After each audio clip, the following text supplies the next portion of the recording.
தமிழக வெற்றி கழகத்திற்கு இளைஞர்களுடைய வாக்குகள் அதிகமாக செல்ல போகுது. குறிப்பாக வட மாவட்டங்களில் பாமக வசம் இருக்கக்கூடிய வாக்குகள் நிறைய போக போகுது அப்படி மாதிரி ஒரு கணிப்புலாம் சொல்றாங்களே. ஒரு யோகத்திலேயே நடைபெறுகின்ற ஒரு கட்சியாக தான் அந்த கட்சி இருந்து கொண்டு இருக்குது. நடைமுறையில் பார்க்க போறோம் இல்லையா, வர தேர்தல் எல்லாத்துக்குமான முடிவை சொல்லதான் போகிறது.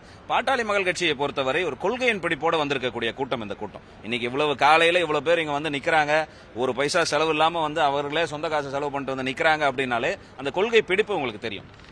நீங்க இதுக்கு முன்னாடி மாநாடு போட்டோம், அவர்களுக்கு கிடைக்கின்ற அந்த ஊடக வெளிச்சம் எங்களுக்கு கிடைக்கல. விஜய் போட்ட மாநாடு பெருசா எல்லாம் பேசினாங்களே தவிர மகாபலிபுரத்தில் சித்திரை முழுநிறுவ பெருவிழா என்பது மிகப்பெரிய மாநாடாக இருந்தது. அதை விட 2 மடங்கு கூட்டாங்க வந்தது.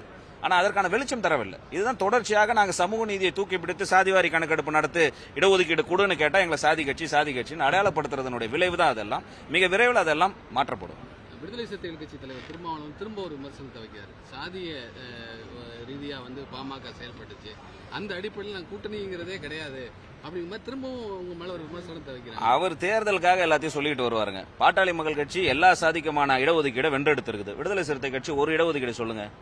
என்னைக்கு வன்னியர் இடஒதுக்கீடு விடுதலை சிறுத்தை கட்சி வந்து தெருவில் இறங்கி போராடி இருக்குது. பாட்டாளி மக்கள் கட்சி மருத்துவர் அன்புமணி ராமதாஸ் தலைவராக சுகாதாரத்துறை அமைச்சராக இருந்த போது உயர்கல்வியில எய்ம்ஸ்ல இடஒதுக்கீடு தாழ்த்தப்பட்ட சமுதாயத்திற்கு கொண்டு வந்தார். வரலாற்றில் கொண்டு வந்த தலைவர் அன்புமணி ராமதாஸ். நாங்க தாழ்த்தப்பட்டவர்கள் எதிரானவர்களா? இடஒதுக்கீடு இஸ்லாமியர் இடஒதுக்கீடுக்கு போராடிய கட்சி பாட்டாளி மக்கள் கட்சி. தாழ்த்தப்பட்ட மக்கள் அருந்ததியருக்கான இடஒதுக்கீடு வென்றெடுத்து கொடுத்த கட்சி பாட்டாளி மக்கள் கட்சி. பிற சமுதாயத்திற்கு நாங்க போராடுறோம், நீங்க என்ன போராட இருக்கிறீங்க சொல்லுங்க. உங்களுக்கு தேர்தல் வாக்கு அந்த மக்களை ஏமாற்றி அவருடைய வாக்கு மட்டுமே நீங்க அறுவடை செய்வதற்காக எங்களை எதிரியாக நீங்க சித்தரிக்க விரும்புகிறீர்கள். அவ்வளவுதானே தவிர இதுல தேர்தல் அரசியலை தாண்டி பொதுநலமோ சமூக அரசியலோ எதுவுமே இல்ல. இருந்தா நீங்க சொல்லுங்க. இந்த வன்னிய மக்களுக்காக ஒரு தடவை விடுதலை சிறுத்தைகள் இறங்கி ஆமா இவர்களுக்கு இடஒதுக்கீடு கொடுக்கணும், இன்னும் தாழ்த்தப்பட்ட நிலையில இருக்கிறாங்க, யாரும் படிப்புல முன்னேறல, வேலை வாய்ப்புல முன்னேறல, அரசு வேலையில முன்னேறல, இவர்களுக்கு கொடுக்கணும்னு தெருவில் இறங்கி ஒரு போராட்டம் நடத்திருக்குன்னு சொல்லுங்க. நாங்க நடத்திருக்கிறோம். தாழ்த்தப்பட்ட மக்களுக்கு வேணும்னு பாட்டாளி மக்கள் கட்சி மருத்துவர் ஐயாவும் மருத்துவர் சின்னையாவும் தெருவில் இறங்கி போராடி இருக்கிறாங்க. நீங்க சொல்லுங்க ஒண்ணு. இந்த கட்சியினுடைய பொதுச் செயலாளராக இன்றைக்கு இல்ல அன்றையிலிருந்து இன்றைய வரைக்கும் தலித்தை தான் வச்சுக்கிட்டு இருக்காங்க. இன்னைக்கு எங்களுக்கு கிடைச்ச முதல் அமைச்சர் பதவியை தலித்துக்கு தான் கொடுத்து அழகு பார்த்த கட்சி. இன்றைக்கு நாங்க எந்த தேர்தலில் போட்டியிட்டாலும் எங்களுக்கு ரிசர்வ் தொகுதியை கேட்டு வாங்கி நாங்க போட்டிடுவோம். நாங்க எல்லாருக்குமான கட்சி தான். திட்டமிட்டு எங்கள் மீது இந்த பிம்பத்தை பூசப்படுகின்ற வேலையை செய்கிறார்கள். அதற்கு இதுவாக திமுகவுடைய அது ஒரு அசைன்மெண்டாக மரியாதைக்குரிய அண்ணன் திருமாவளவன் அவர்களும் இந்த வேலையை செஞ்சுக்கிட்டு வராரே தவிர தொடர்ச்சியா செஞ்சுக்கிட்டு வராரு. இன்னைக்கு நேற்றெல்லாம் இல்ல. எங்களுடைய கோரிக்கை எங்களுடைய நோக்கம் என்பது யதார்த்த அரசியல், வெளிப்படையான அரசியல். மருத்துவர் ஐயாவை பொறுத்தவரையோ சின்னையாவை பொறுத்தவரையோ உங்க எல்லாருக்கும் தெரியும், உரத்த குரல்ல பட்டதை சொல்லக்கூடியவர். அதற்காக எங்கள் மீது விமர்சனம் வருது. காலப்போக்கில் மாறும்.